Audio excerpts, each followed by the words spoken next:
Welcome to Fun and Games Side Quests. Every episode is a different host sharing a video game they love and why they love it. I want to talk about Fall Guys. Yes, the game your nephew plays from the same neon vomitorium as Fortnite, Epic Games, comes this absolute madhouse of an arcade-style game. I think they've got some kind of obsession with the Battle Royale, Highlander-esque, only one can win thing, but, you know, they've got a couple of good games out of the formula.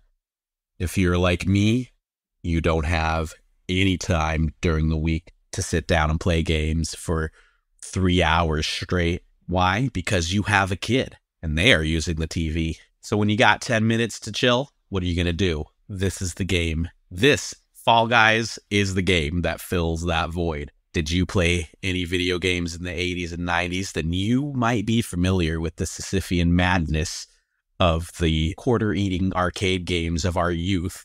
It's the kind of game where, when victory seems just around the corner, they pull the rug out from under you again and again. But that's the kind of game that people like us love. The janky physics and the server lag from 40 different players jumping into the same game might make it seem completely random who's the winner of every round. But there are, in fact, optimizations. If you bang your head against that wall long enough, you can guarantee top 4 or 5 every round at least. But there is a certain element of chaos, whether it's from your jelly bean character just wobbling the wrong direction when you step off of a platform and falling into the abyss, or it's active sabotage from another player grabbing you right before a jump and knocking you off the ledge. There's almost no way to guarantee that you're going to come out on top every round. But maybe you notice that if you jump and dive right at the end of a slide, you can land in the slippery goo on the next one and keep going top speed instead of having to stop completely and dive again. Or maybe you realize that if you take the third pipe instead of the fourth pipe, it'll drop you out in the easier section of the course with the spinning hammers instead of the one with the paddles that knock everyone off the edge, only to have you respawn halfway back up the track. But that's the chill part of the game. When you inevitably die halfway through a run, you just get knocked back to the most recent checkpoint immediately and keep running. I like to think of it as high intensity but low stress, and each round is only 4 or 5 levels, and those levels last only about a minute each, maybe 2, or an occasional 3 if you have someone who just doesn't want to finish. Oh, the joys of multiplayer online gaming. And a lot of the time, that's it. My 10 minutes are up, and I put the controller down. Did I mention I had a kid? That's the other great thing about Fall Guys, is my kid loves playing.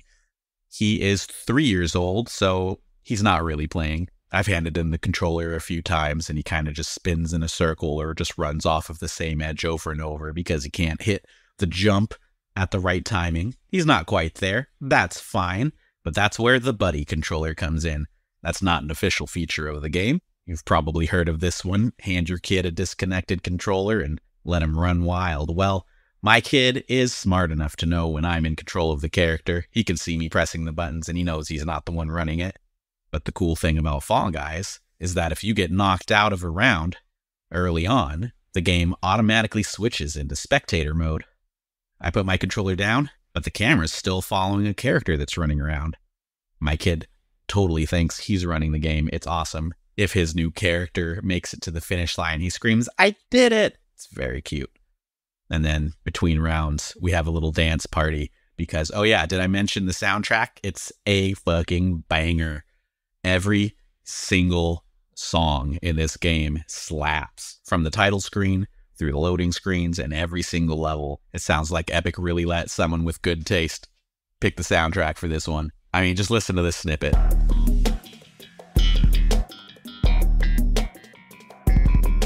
That's the loading screen. That's not even the gameplay. I'm hyped right now.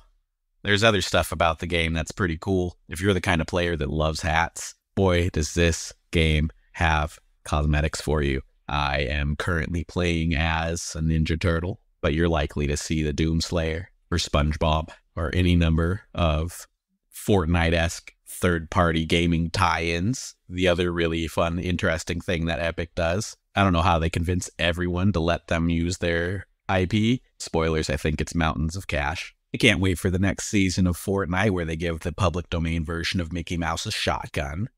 But there's no guns in this one, just little jelly bean versions of all your favorite characters floating through the store for $3 or $4 a piece on a pretty solid rotation. But I don't know, this is kind of a hard game to talk about for more than a couple of minutes. There's really not a lot to it in terms of gameplay, but my wife and I and my kid have definitely spent over 100 hours playing this game over a couple seasons. And I've spent a shameful amount of money on cosmetics. But you know what? That's fine. If I'm spending that much time somewhere, I don't mind spending a few bucks on a free video game to make it look more appealing to me. And these have always been my favorite kind of games. The arcade, mad dash, lightly competitive games, but not always competitive. Did I mention there's a co-op mode? And I was always bummed out with the last couple gens of console games that were just focused on one player or multiplayer online gaming. I love the couch co-op experience. And while this one technically doesn't provide that, it's available on everything. So I will sit and play on the TV on my PlayStation, and my wife will play on her Switch, and my kid will pretend he's playing on either one of those, and it's family game night. And any game that brings joy to the whole family, I feel like is worth giving a shot.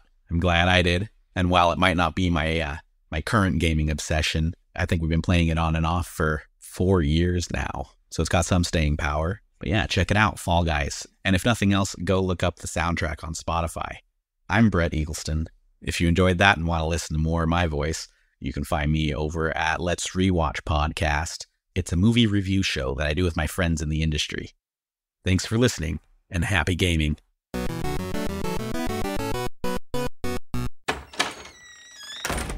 Hey. Oh, hey, Jeff. What's going on, guys? Oh, talking about Superman. Oh, cool. I could talk about Superman. I could talk some more about Superman. We know. I'll bet a few people would want to get in on this.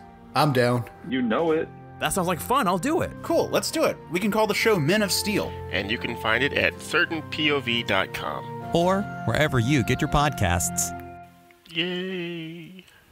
CPOV. certainpov.com.